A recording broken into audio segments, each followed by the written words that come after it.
ಖಂಡಿತ ಹೈಕಮಾಂಡ್ ಏನು ಹೇಳುತ್ತೆ, ಪ್ರತಾಪ್ ಸಿಂಹ ಅವರಿಗೆ ಭ್ರಮೆ, ತಮ್ಮನ್ನು ತಾವೇ ಬಹಳ ದೊಡ್ಡ ನ್ಯಾಷನಲ್ ಲೀಡರ್ ಅನ್ಕೊಂಡ್ಬಿಟ್ಟಿದ್ದಾರೆ.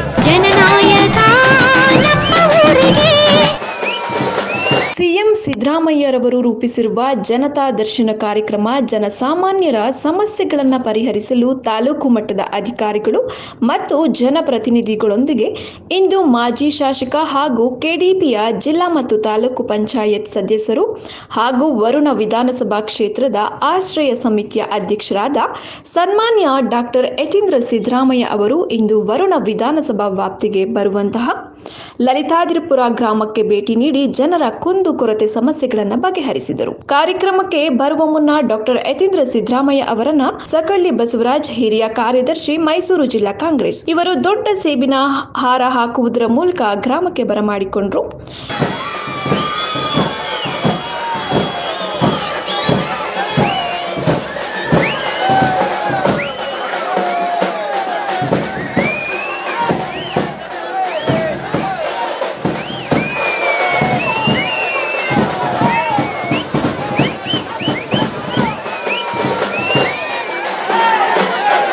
ಇನ್ನು ಇದೇ ವೇಳೆಯಲ್ಲಿ ಗ್ರಾಮದ ಹಲವಾರು ಮುಖಂಡರು, ಸಕಳ್ಳಿ ಬಸವರಾಜು ಅಭಿಮಾನಿಗಳ ಬಳಗದ ಸದಸ್ಯರು ಹೆಚ್ಚಿನ ಸಂಖ್ಯೆಯಲ್ಲಿ ಭಾಗವಹಿಸಿ ಯತೀಂದ್ರ ಸಿದ್ದರಾಮಯ್ಯರವರನ್ನ ಅದ್ಧೂರಿಯಾಗಿ ಬರಮಾಡಿಕೊಂಡರು. ಇದೇ ವೇಳೆಯಲ್ಲಿ ಮಾತನಾಡಿರುವ ಡಾಕ್ಟರ್ ಯತೀಂದ್ರ ಸಿದ್ದರಾಮಯ್ಯರವರು ಹೈಕಮಾಂಡ್ ಸೂಚನೆ ನೀಡಿದರೆ ಮುಂಬರುವ ಮೈಸೂರು ಮತ್ತು ಕೊಡಗು ಲೋಕಸಭಾ ಕ್ಷೇತ್ರಕ್ಕೆ ಸ್ಪರ್ಧಿಸುವ ಎಂಬ ಹೇಳಿಕೆಯನ್ನ ಸುದ್ದಿವನ್ಗೆ ನೀಡಿದ್ದಾರೆ. ಕಳೆದ 2 ತಿಂಗಳಿಂದನೂ ಕೂಡ ನಮ್ಮ ಕ್ಷೇತ್ರದಲ್ಲಿ ಎಲ್ಲ ಗ್ರಾಮಗಳಿಗೂ ಹೋಗಿ ಭೇಟಿ ಕೊಟ್ಟು ಜನಸಂಪರ್ಕ ಸಭೆ ನಡೆಸ್ತಾ ಇದ್ದೇವೆ.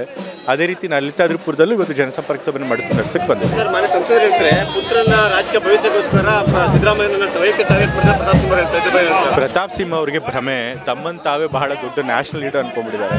ಸೊ ಹಾಗಾಗಿ ಎಲ್ಲರೂ ಇವ್ರನ್ನ ಟಾರ್ಗೆಟ್ ಮಾಡ್ತಾರೆ ಅಂತ ಅವರೇ ಒಂದು ರೀತಿ ಪ್ಯಾರನಾಯ್ಡ್ ಬಿಹೇವಿಯರ್ ತೋರಿಸ್ತಾ ಇದ್ದಾರೆ ಅಷ್ಟೇ.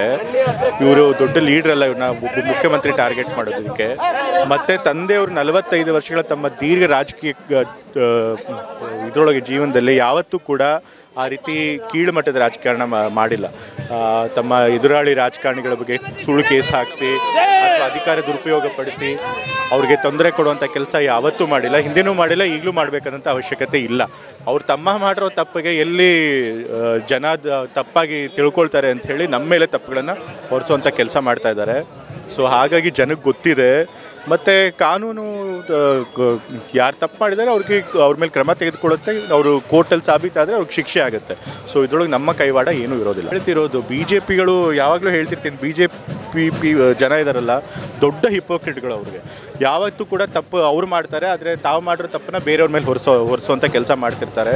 ಸೊ ಈ ಬಾರಿನೂ ಹಾಗೆ ಮಾಡಿದ್ದಾರೆ. ತಾವು ಸಂಸತ್ನಲ್ಲಿ ಬೇರೆಯವ್ರಿಗೆ ಯಾರಿಗೋ ಗೊತ್ತಿಲ್ಲದವ್ರಿಗೆಲ್ಲ ಪಾಸ್ ಕೊಟ್ಟು ಸಂಸತ್ನಲ್ಲಿ ದಾಂಧಲೆ ನಡೆಸೋದಕ್ಕೆ ಅವಕಾಶ ಮಾಡಿಕೊಟ್ಟಿರೋಂಥದ್ದು ಇವರು. ಅದ್ರ ಬಗ್ಗೆ ತನಿಖೆ ಎದುರಿಸಿ ಅಂತಂದರೆ ಅದಾಗೋದಿಲ್ಲ, ಆದರೆ ಬೇರೆಯವ್ರ ಮೇಲೆ ಮಾತ್ರ ತಪ್ಪು ಆರೋಪಗಳನ್ನು ಮಾಡ್ತಾರೆ. ಲೋಕಸಭೆ ಚುನಾವಣೆಯಲ್ಲಿ ನಮ್ಮ ಪಕ್ಷ ಇನ್ನೂ ತೀರ್ಮಾನ ಮಾಡಿಲ್ಲ ಯಾರು ಅಭ್ಯರ್ಥಿಗಳನ್ನು ಮಾಡಬೇಕು ಅಂಥೇಳಿ. ಇನ್ನೂ ಅದಕ್ಕೆ ಮೀಟಿಂಗ್ಗಳನ್ನು ಕೂಡ ಸಭೆಗಳನ್ನು ಕೂಡ ಮಾಡೋಕ್ಕೆ ಮಾಡಿಲ್ಲ. ವರಿಷ್ಠರು ಯಾವಾಗ ಅದ್ರ ಬಗ್ಗೆ ತೀರ್ಮಾನ ಮಾಡ್ತಾರೆ ಆವಾಗಲೇ ಎಲ್ರಿಗೂ ಕೂಡ ಗೊತ್ತಾಗುತ್ತೆ.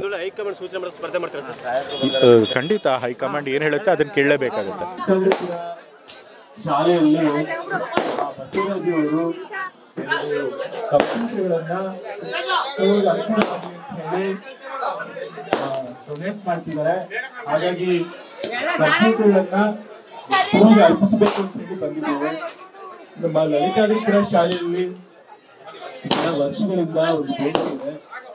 9 ಮತ್ತೆ 10ನೇ ತರಗತಿಗಳನ್ನ ಮಾಡ್ಕೊಳ್ಬೇಕು ಅಂತ ಹೇಳಿ ಕಳೆದ ಬಾರಿ ಕೂಡ ಲೆಟರ್ ಹಾಕಿದ್ದೆ. ಬಿಜೆಪಿ ಸರ್ಕಾರ ಅದರಿಂದ ಆಗಿರಲಿಲ್ಲ. ನಮ್ಮದೇ ಸರ್ಕಾರ ಇದೆ, ವಿದ್ಯಾರ್ಥಿಗಳು ಕೂಡ ಜಾಸ್ತಿ ಇದೆ ಅಂತ ಹೇಳ್ತಿರ್ತಾರೆ.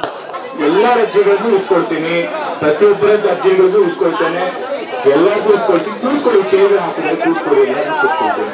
ಮತ್ತೆ ದಯವಿಟ್ಟು ಫಸ್ಟ್ ಲಲಿತಾದ್ರಿಪುರ ಗ್ರಾಮಸ್ಥರಿಗೆ ಅವ್ರ ಹಣವನ್ನು ಕೊಡ್ಬಿಡಿ, ಬೇರೆ ಊರಿನವರು ನಂತರ ಬನ್ನಿ. ಎಲ್ಲ ಲಲಿತಾದ್ರಿಪುರದಲ್ಲಿ ಆದ್ಮೇಲೆ ಇವತ್ತು ಲಲಿತಾದ್ರಿಪುರ ಗ್ರಾಮದಲ್ಲಿ ನಾವು ಜನಸಂಪರ್ಕ ಸಭೆಯನ್ನು ನಡೆಸೋದಕ್ಕೆ ಬಂದಿದ್ದೇವೆ. ಚುನಾವಣೆ ಆದ ತಕ್ಷಣ ಬರಬೇಕಾಗಿತ್ತು, ಆದ್ರೆ ಆಗ ಬರಕ್ಕಾಗಿಲ್ಲ. ಯಾಕಂದ್ರೆ ನನಗೆ ಯಾವುದೇ ಸಾವಧಾನ ಕೊರತೆ ಇರಲಿಲ್ಲ. ಹಾಗಾಗಿ ಅಧಿಕಾರಿಗಳ ಜೊತೆ ಬರಕ್ ಆಗ್ತಾ ಇರಲಿಲ್ಲ. ಈಗ ಆಶ್ರಯ ಸಮಿತಿ ಅಧ್ಯಕ್ಷ ಮಾಡಿದ್ಮೇಲೆ ನಾನು ಅಲ್ಲಿ ಎಲ್ಲ ಹೋಗ್ತಾ ಇದ್ದೀನಿ. ಇವತ್ತು ಲಲಿತಾದ್ರಿಪುರಕ್ಕೆ ಬರೋದಕ್ಕೆ ಸಾಧ್ಯ ಆಗಿದೆ. ಇವತ್ತು ಈ ಸಭೆಯಲ್ಲಿ ನಮ್ಮ ಬಸವರಾಜ್ ಅವರಿದ್ದಾರೆ, ರಂಗಸ್ವಾಮಿ ಅವರಿದ್ದಾರೆ, ನಮ್ಮ ಮಂಜುನಾಥ್ ಅವರಿದ್ದಾರೆ, ನಮ್ಮ ಅಧ್ಯಕ್ಷ ಮುದ್ದೇಗೌಡರು ಕೂಡ ಬಂದಿದ್ದಾರೆ. ಸೊ ಹಾಗಾಗಿ ನಮ್ಮ ಈ ಭಾಗದ ನಾವೆಲ್ಲ ಕಾಂಗ್ರೆಸ್ ಪಕ್ಷದ ಮುಖಂಡರು, ಮಾಧುಸ್ವಾಮಿ ಅವರಿದ್ದಾರೆ, ನಮ್ಮೆಲ್ಲ ಕಾಂಗ್ರೆಸ್ ಪಕ್ಷದ ತೇಜು ಅವರಿದ್ದಾರೆ, ನಮ್ಮ ಕಾಂಗ್ರೆಸ್ ಪಕ್ಷ ಎಲ್ಲ ನಾಯಕರು ಮುಖಂಡರಿದ್ದಾರೆ, ಮತ್ತೆ ಈ ಭಾಗದ ಎಲ್ಲ ಪ್ರಕಾಶ್ ಅವರಿದ್ದಾರೆ, ಎಲ್ಲ ಈ ಭಾಗದ ನಮ್ಮ ಸ್ಥಳೀಯ ಸಂಸ್ಥೆಗಳ ಚುನಾಯಿತ ಪ್ರತಿನಿಧಿಗಳಿದ್ದಾರೆ, ಮತ್ತೆ ನಮ್ಮ ಈ ಲಲಿತಾಪುರ ಗ್ರಾಮದ ಎಲ್ಲ ಸಮುದಾಯದ ಎಲ್ಲ ಕೋಮನ ಯಜಮಾನಿಗಳು ಮುಖಂಡರು ಕೂಡ ಬಂದಿದ್ದಾರೆ, ಮತ್ತೆ ಎಲ್ಲ ತಾಲೂಕು ಮಟ್ಟದ ಅಧಿಕಾರಿಗಳು ಕೂಡ ಬಂದಿದ್ದಾರೆ. ಮತ್ತೆ ಎಲ್ಲಕ್ಕಿಂತ ಹೆಚ್ಚಾಗಿ ನಮ್ಮ ಲಲಿತಾಪುರದ ನಮ್ಮೆಲ್ಲ ಅಣ್ಣ ತಮ್ಮಂದಿರು ಮತ್ತು ತಾಯಂದಿರಾಗಿ ಸೇರಿ ನಿಮ್ಮೆಲ್ಲರೂ ಕೂಡ ಹೃತ್ಪೂರ್ವಕವಾದ ನಮಸ್ಕಾರಗಳು.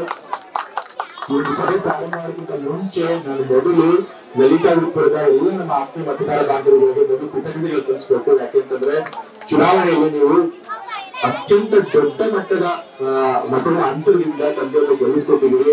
ಅದೆಲ್ಲ ಚುನಾವಣೆಗಳಿಗಿಂತ ಇದು ಅತಿ ಹೆಚ್ಚಿನ ಮತಗಳ ಬಾರಿ ತಂದೆಯವ್ರಿಗೆ ಸಿಕ್ಕಿದೆ. ಹಾಗಾಗಿ ಅವ್ರು ಮತ್ತೆ ಮುಖ್ಯಮಂತ್ರಿಗಳು ಕೂಡ ಆದ್ರು. ಅದಕ್ಕೆ ಏನಾದ್ರು ಮುಖ್ಯಮಂತ್ರಿಗಳಾಗಿದ್ರೆ ಅವರು ಅದಕ್ಕೆ ನೀವೆಲ್ಲ ಕಾರಣಕರ್ತರು. ಹಾಗಾಗಿ ನಿಮ್ಮೆಲ್ಲರೂ ಕೂಡ ತಲೆಬಾಗಿ ಅನಂತ ಧನ್ಯವಾದಗಳನ್ನು ಮೊದಲು ತಿಳಿಸಲಿಕ್ಕೆ ಇಷ್ಟಪಡ್ತೇನೆ. ಮತ್ತೆ ಈಗಾಗಲೇ ಹೇಳಿದಾಗೆ ಇದು ಜನಸಂಪರ್ಕ ಸಭೆ, ಎಲ್ಲ ಸಮಸ್ಯೆಗಳನ್ನು ಕೂಡ ಕೇಳುತ್ತೇವೆ. ಅದಕ್ಕೆ ಆದಷ್ಟು ಬೇಗ ಅಧಿಕಾರಿಗಳು ಇಲ್ಲೇ ಅವರಿಗೆ ಸಲಹೆಗಳನ್ನು ಕೊಟ್ಟು ಸೂಚನೆಗಳು ಕೊಟ್ಟು ಪರಿಹಾರ ಕೂಡ ಕೊಡುವಂತ ಪ್ರಯತ್ನ ಮಾಡ್ತೇವೆ. ಆದ್ರೆ ನೀವು ಯಾರು ಕೂಡ ಒಟ್ಟಿಗೆ ಬಂದು ದೊಡ್ಡ ಮಾಡಬೇಡಿ. ಒಬ್ಬೊಬ್ಬರೇ ತಾಳ್ಮೆಯಿಂದ ಬಂದು ದಯವಿಟ್ಟು ನಮ್ಮ ಅರ್ಜಿಗಳನ್ನು ಕೊಟ್ಟರೆ ಎಲ್ಲ ಸಮಸ್ಯೆಗಳು ಕೂಡ ಸ್ಪಂದಿಸೋದಕ್ಕೆ ಸಾಧ್ಯ ಆಗುತ್ತೆ. ಹಾಗಾಗಿ ಒಬ್ಬೊಬ್ಬರೇ ಬನ್ನಿ, ತಾಳ್ಮೆಯಿಂದ ಕೊಡಿ ಅಂತ ಹೇಳಿ ನಿಮಗೆ ಊಟ ಮಾಡಿ ಮಾತು.